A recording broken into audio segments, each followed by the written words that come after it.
Salam damai sejahtera. Bagaimanakah tingkat kebahagiaan Anda? Dan bagaimanakah tingkat ketahanan menghadapi tekanan di dalam hidup Anda? Semua itu ditentukan dari tipe manusia seperti apakah Anda. Di dalam hidup ini ada 3 jenis atau 3 tipe manusia. Yang pertama adalah human having, yang kedua adalah human doing, dan yang ketiga adalah human being. Pertama, manusia human having. Manusia human having, orientasi hidupnya adalah soal memiliki. Yang terutama adalah memiliki harta yang banyak. Berikutnya adalah memiliki jabatan yang tinggi. Dan kemudian memiliki pengaruh yang luas. Ukuran keberhasilan manusia human having adalah jika sudah memiliki kekayaan yang melimpah, menduduki jabatan yang dikehendakinya, dan jika sudah memiliki pengaruh yang luas. Dia tidak akan bahagia sebelum mencapai semua itu. Jika diminta untuk memberikan perkenalan, ia tidak segan-segan membicarakan hartanya, bahwa ia sudah memiliki rumah, mobil, motor, tanah, dan sebagainya. Atau ia suka memperkenalkan diri, saya sebagai ketua, saya sebagai pimpinan, saya sebagai sekretaris ini dan itu. Atau ia memperkenalkan diri bahwa pengaruh dirinya sudah sampai berapa luas. Karena kebanggaannya adalah di 3 area ini, maka cara ia menghargai sesama manusia adalah dengan melihat ketiga area yang menjadi orientasi hidupnya. Inilah tipe manusia yang paling rendah. Karena inilah tipe manusia yang tingkat kebahagiaannya sedikit. Karena semua ditentukan dari apakah dia sudah memiliki atau tidak. Dan inilah tipe manusia yang paling rentan terhadap stres. Tipe manusia yang kedua, yang lebih bermartabat daripada human having, adalah manusia human doing. Manusia human doing akan berkata, apa gunanya memiliki harta yang banyak, kedudukan yang tinggi, dan pengaruh yang luas, sedangkan pekerjaannya tidak bisa diselesaikan dengan baik, dan karyanya tidak menjadi bermanfaat bagi orang banyak.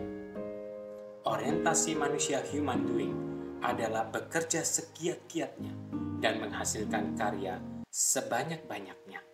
Jika disuruh memperkenalkan diri, maka ia akan memperkenalkan apa yang sudah dikerjakannya dan apa yang sudah dihasilkannya. Tentunya yang bermanfaat bagi orang banyak. Karena 2 area ini menjadi orientasi hidupnya, maka ia cenderung menghargai sesamanya berdasarkan pekerjaan apa, apakah sudah baik dilakukan atau tidak oleh seseorang, dan karya apa yang dihasilkan untuk berdaya guna bagi masyarakat banyak. 2 inilah yang mendatangkan kepuasan baginya. Sedangkan harta benda, kedudukan dan pengaruh hanyalah konsekuensi yang mengikutinya, tapi bukan tujuan utama. Jika situasi membuat ia tidak bisa banyak bekerja dan tidak bisa banyak berkarya, maka ia menjadi gelisah dan stres dan mengganggu tingkat kebahagiaannya. Manusia yang ketiga adalah manusia yang paling tinggi, yang paling bisa mendapatkan kebahagiaan, dan yang paling tahan menghadapi tekanan. Manusia ini adalah manusia human being. Manusia human being bisa menikmati dan menghargai setiap momen, setiap keadaan, setiap situasi yang sedang dialaminya. Jika ia berkata saya sedang belajar, maka artinya ia belajar sungguh-sungguh dan menikmatinya. Saya sedang menyanyi, maka ia menyanyi sungguh-sungguh dan menikmatinya. Saya sedang beribadah, maka ia akan beribadah dengan sungguh-sungguh dan menikmatinya.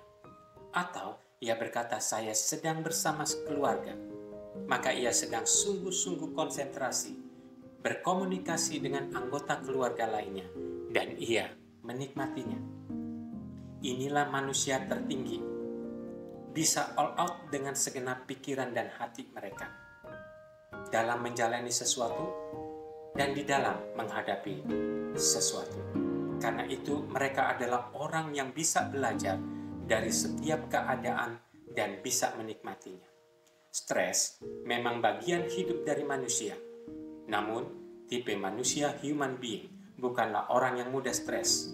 Mereka menikmati prosesnya, karena itu mereka lebih bahagia dan tentu bisa menghadirkan arti lebih bagi sesama dan dunia di sekitarnya.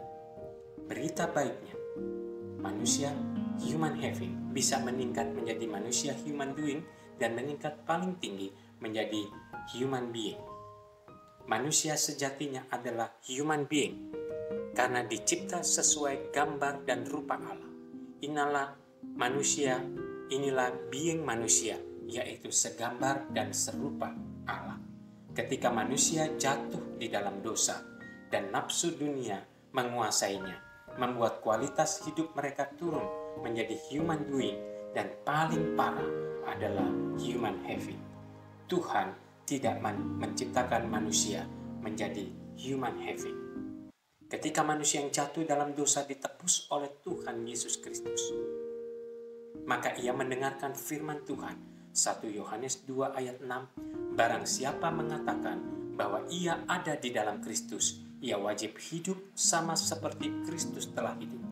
Orang yang mengatakan bahwa dia tinggal di dalam Allah, dia harus hidup sama seperti Yesus hidup.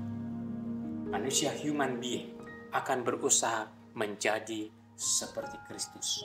Proses kepada seperti Kristus itulah dia bisa menikmatinya dan dia bisa berbahagia.